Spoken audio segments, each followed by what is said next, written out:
Murakaza neza nshuti zacu dukunda twongeye kubaha ikaze mu kiganiro cyacu Intsinzi mu buzima kinyurana kuri Danus TV. Mwongeye kwirirwaho na Ndi Salama Niyonsenga tugiye kubana muri kano kanya keza. Uyu munsi twaje kubaganiriza ku nsanganyamatsiko ifite umumaro mu buzima bwa buri muntu. Iyo nsanganyamatsiko nta yindi ni impamvu zirindwi zituma udakundwa cyangwa utubahwa mu bandi. Mu buzima twese dufite ubushake bwo gukundwa, kubahwa no guhabwa agaciro, ariko hari igihe twibaza impamvu abantu batwitaza batadufata nk'uko tubishaka cyangwa uko tubyifuza. Rimwe na rimwe bakatwirengagiza cyangwa bakadufata nk'abadafite umumaro. Nubwo rimwe na rimwe biterwa n'abandi, ariko hari igihe natwe ubwacu tubifitemo uruhare runini, bigatuma tutabaho neza nk'uko tubishaka mu buzima bwacu cyangwa ntitwakirwe neza mu bandi. Uyu munsi tugiye kurebera hamwe impamvu zirindwi zituma udakundwa cyangwa utubahwa, tunarebe uko wazirwanya cyangwa uko wabirwanya ibyo bintu ukabihindura kugira ngo ubuzima bwawe burusheho kugenda neza. Icya mbere rero twihuse, kutitwararika no kutubaha abandi. Iyo umuntu ahora yivugira uko ashatse agaha abandi urw'amenyo, ntabiteho, ahora anenga cyangwa yirata, abantu batangira kumutinya cyangwa kumwirinda. Kubaha abandi ni inkingi ya mbere yo kubahwa. Umuntu udaha agaciro abandi ntashobora kugahabwa cyangwa kumva ko nawe yahabwa ako gaciro. Ubwubahane ni nk'imbuto utera, kandi icyo ubibye nicyo usarura. Niba ubibye urukundo uzabona urukundo, niba ubibye kubaha nawe uzabona kubahwa. Inama rero, menya ko umuntu wese afite agaciro. Vugisha abandi neza, wumve inama zabo, wubahe ibitekerezo byabo ndetse n'ubuzima bwabo, nawe bizagufasha mu mibanire myiza n'abandi. Icya kabiri rero, kwigira ntibindeba no kudafasha abandi. Kumva ko umuntu wese adafite agaciro nk'akawe wowe ufite ubwawe, kandi abantu bose bafite agaciro. Hari abantu batekereza ko kuba bashoboye cyangwa bafite ubwenge bihagije, ntibakeneye abandi, bumva ko bihagije. Bamara kubona ikibazo cy'abandi kibaye bakitaza, bakinumira, bakumva ko bitabareba. Nyamara mu mibanire abantu dukunda bashoboye gutanga ubufasha, n'iyo bwaba buke biba bihagije. Inshuti yanjye, niba mugenzi wawe afite ikibazo, mwegere. Niba ko kubona icyo kibazo ufite ubwo bushobozi wamufasha, kuko ntawe umenya aho bwirageze. Inama rero, shyira imbere ubumuntu n'impuhwe, gira umutima wo gufasha, kuko uko witaye ku bandi niko nawe ejo uko unyitayeho cyangwa witaye ku muntu runaka ufite ikibazo, nawe ejo nibiba uzitabwaho, kuko ikibibye niko hejuru twabonye nicyo usarura. Icya gatatu rero, kwishyira hejuru no kwiyemera. Hari abantu bagira imico yo kwiyemera, kwishyira hejuru no kwigereranya n'abandi ibyo batunze cyangwa ibyo bafite. Ibi bituma abandi bumva batagira agaciro imbere ye cyangwa imbere yabo. Kwiyemera ni umurage mu utera urwango mu bantu. Inama rero, haranira kwicisha bugufi. Nta muntu ukundwa kubera ibyo atunze, ahubwo akundwa kubera uko yitwara mu bandi. Icya kane rero, kuba uri umuntu n'umutima mwiza. Abantu bafite umutima ukomeye w'urukundo n'imbabazi n'ubugwaneza bakurura abandi kubera ukuntu baba bameze. Iyo ubura ubumuntu, nta bumuntu ufite, wifata nabi, utemera amakosa yawe, ntushyire mu gaciro, abantu baraguhunga kuko ntuba ushobotse nyine. Niba utabona ko wakosheje nk'umuntu, ntuha agaciro abandi, ukishyira hejuru ukumva ko nyine ari wowe uriho, nta bumuntu uba ufite. Inama rero, baho mu kuri, shaka guhinduka buri munsi cyangwa uhindure ibitari byiza muri wowe. Gira umutima utabara, babarira kandi unahumurize n'abandi.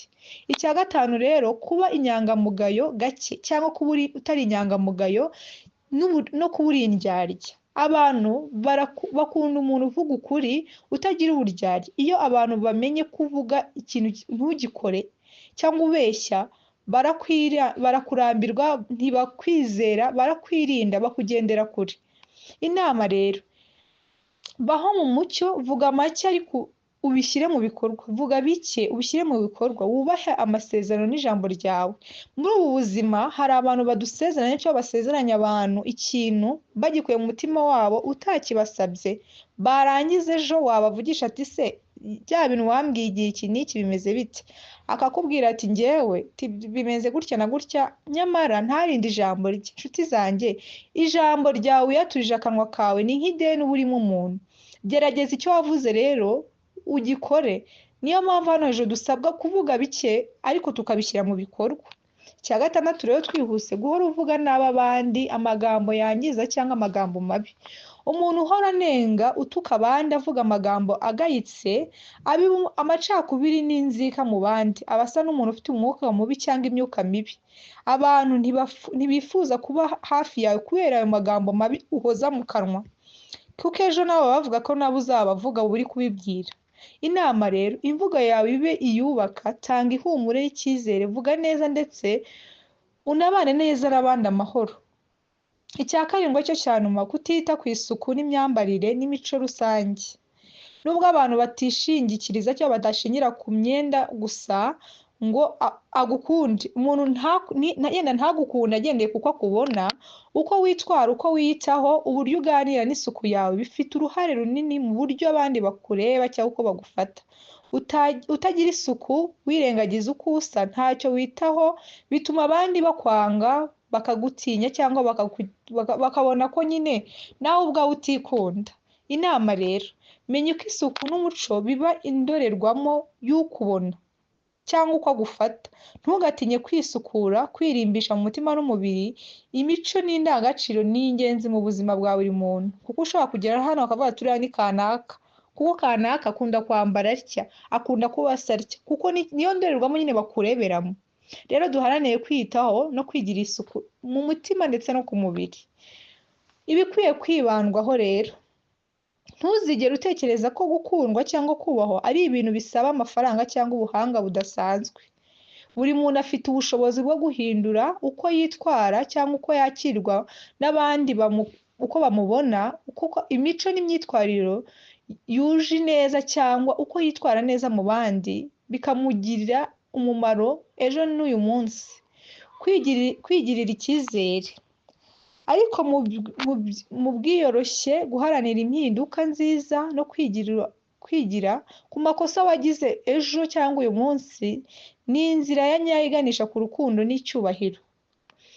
Dusoza rero, nshuti zanjye, kuba wumva ko udakundwa cyangwa utubahwa si iherezo, ni ikimenyetso cy'uko hari icyo ukwiye gusubiramo cyangwa kwisubiraho.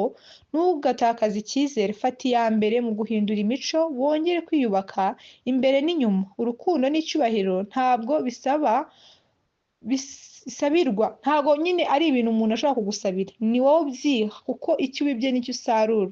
Biterwa n'uko witwara ku bandi cyangwa uko wifata ku bandi n'imico n'indangagaciro zawe.